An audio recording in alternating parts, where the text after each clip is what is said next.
co-main event, Gary Antuanne Russell defeats Jose Valenzuela by unanimous decision to become the new WBA super lightweight champion. He made it look easy in there against a very tough former champion in Jose Rayo Valenzuela, and what a performance. Gary, welcome you and your family. It was a hard camp, I know. Thoughts on the performance, and what did you think, on how dominant it was? I feel like I took the attention off of the main event, so that speaks volume in itself. But there's always space for growth, so I'm proud of myself. All right, ladies and gentlemen, once again, raise your hand if you have a question for Gary, and we'll try to get you a mic. Come on. Black can come in. Yeah, thank you. Black can come in. Media, black can come in. That's it. Red can come in. We're getting you a mic. You have to stand in the back. Hippers Boxing. First things first, congratulations, amazing fight. Gary, what was that mask that you had on you in the first and second round? What was that? It's a custom-made cold compress. Me and my family, we patented it. So we try to do a little bit of things outside of our profession, but make sure that we definitely is giving back to the boxing world. Who did you spar to get ready for this fight? I can't get no names, man. I can't get no names. Just know it was a good camp. Some people got beat up, and the results showed. All right, wait. Urban Sports saying, Antoine, we know the work you put in the gym and how much you work out, but what was the mental preparation like? In right now, once we Oh man, it was definitely up and down, real sporadic. Dealing with any profession and everyday, day-to-day life, you got to be willing to get through the rut that comes your way. So we was going through a lot of trial and error, but all in all, we stayed focused. We made sure that we pushed things to the side so we can continue to get the work that we need to get done. Gary, congrats on the win, man. Appreciate it. There was a lot of talk of Rayo's names in big fights in and around this division when he had the title. Now that he took the title off of him, what do you think of some of those big fights out there? T.O. and Haney, Garcia, all the names that everybody talks about. I don't even know if Haney coming back down to 140. Right. In and around the division. But just considering it, I wouldn't mind. I feel like that's the next step anyway. We won't go back, we will go forward. So that's the whole game plan.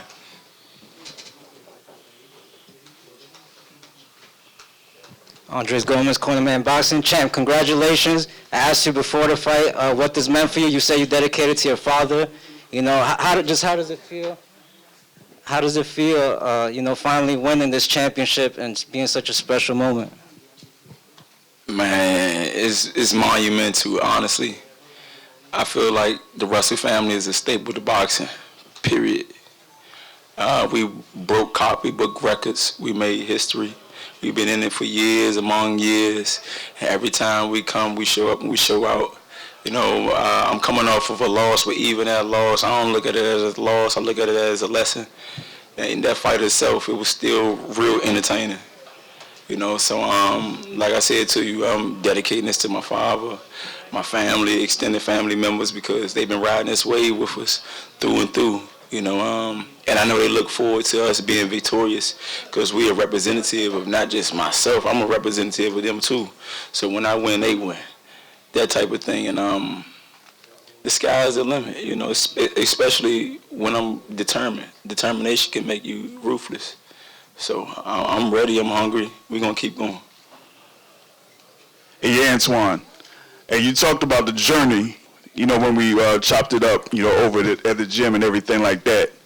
And even though you worked hard to hear that announcement and the new, you also said the journey is not over. So how is it, having all that hard work, but still saying, hey, I still got more to go? Like I said, I'm determined. My father always broke down to me, not just the sport, but life itself is like a marathon. This is not a 100-yard dash. And in the marathon, here and there, you come up against a table with water on it. And that's just a pit stop. You take a cup of water, you keep on running. You know, and I feel like this is just a pit stop in my career. You know, I'm proud of myself. I'm happy, but there's many more belts that's still out there. The journey must go on. I got to. Antuanne, KG with Fight Hype. First and foremost, congratulations, champ. Appreciate it, boss. Yeah, for sure, man. 2 questions for you. First one being, how important was it for you to show, you know, what you had in your toolkit after the last fight? I know some people doubted you and what you could or could not do, but how important was it for you to show that you had more ability than what you showcased your last outing? From 1 to 10, I say about a 6, because you got a lot of people that really don't know boxing. They just fan-friendly boxers, like fight fans, and they get their personal opinion. Now, you don't gotta be the smartest. You know what an ass whooping look like. In any language, it don't matter. You know what a whooping look like. You know, but the art itself, I feel like it gotta get broken down. And my father always told me, my family, the morals and stuff that we live by, we always say that if you better, be better. And a lot of times when dealing with certain opponents, you don't got to bring everything out your arsenal. Right. You just bring out what's needed to get the job done. That's what I normally do, and people kind of like put me in this category. It made me feel like I was one-dimensional, even though I know I'm not one-dimensional. You know, so I had to bring some more tools out just to show them, like, no, I can do multiple things. Got you. Thank you, champ. My other question for you is, you know, obviously you're celebrating this victory, and I know you're focused on that. You were just asked what other fights you would like in your division, but, you know, Tio seems tied up. Hitchens hasn't announced the fight, but Puello retained his title. I know. Would you like the rematch with Puello? No. I told him himself, I don't care if you lose.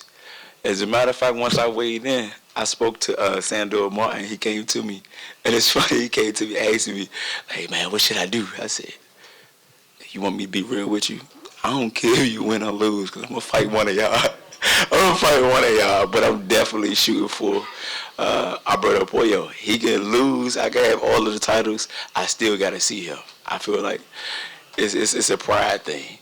I don't feel like he beat me anyway, but you gotta see me again." That type of thing. So I'm glad he got his belt, so now it'll be that much more greater. So when I beat him the next go around, I have his titles. Back there. Yeah, this was a big night for fighters from the DMV between Tank and yourself and Lamont Roach. What does it say about the boxing in that particular part of the country? I really can't say too much about that, for real.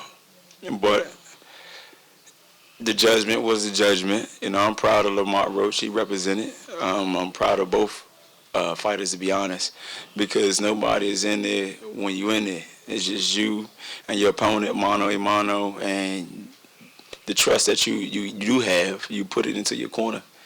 You know, so I take my hat off to anybody that step into the square circle, because this is a violent sport, you know, and you in there risking your health. Hey, Gary, Antuanne, this is Matt from Brunch Boxing. When I spoke to you last week, you said that what went wrong in your fight with Puello is that you basically didn't listen and you didn't execute. To what do you attribute the change in performance and the way you were able to listen and execute tonight to a very high level? I didn't deviate, you know. With Puello, I felt like I was up enough rounds to kind of just like freelance, still make it entertaining, you know. But this fight, the difference in this fight, I didn't deviate, you know. If you pay attention, you'll listen to my brother. It's like, man, like, you need to listen, do this, do that, and I'm following the orders. And a lot of times with the fighters, you get caught with a clean shot, it just make you want to rage that much more, and you start to deviate from the game plan. So I got caught with a couple shots, you know, but I made sure that I had a clear conscience, or made sure that I was definitely staying focused and listening and following instructions, not deviating. Hey, Gary, how you doing? Great performance. I want to say congratulations. Appreciate it. Dante's Boxing Nation, I just wanted to ask you, how do you rate El Rayo's power? Because it seems like you kept going at him and going at him and going at him even when you got hit. How do you rate his power? He punched harder than Pollo. You know, but honestly, one of these females in here can lace up them gloves and they land a clean shot, you will feel it. You know, so I really can't speak to that. I want to say I'm offended because you shouldn't rate yourself or pride yourself from getting punched in your face. You know, but like I said, he punched harder than Pollo. All right, any more questions? All right, Gary, final comments. You are now a world champion. What are your thoughts as you wrap up this camp and look towards the future? We going party-yaddy, lottie-dotty. Now I'm proud. I'm proud of myself. The journey must go on. All right, ladies and gentlemen, give it up one more time for the new WBA Super Lightweight World Champion, putting on the best performance of his career, Gary Antuanne Russell. Thank y'all for having me. And I'm Kristal Hart reporting from the Barclays Center here in Brooklyn, New York. Hope you've enjoyed the show. Thanks for watching, and we'll see you at the fights.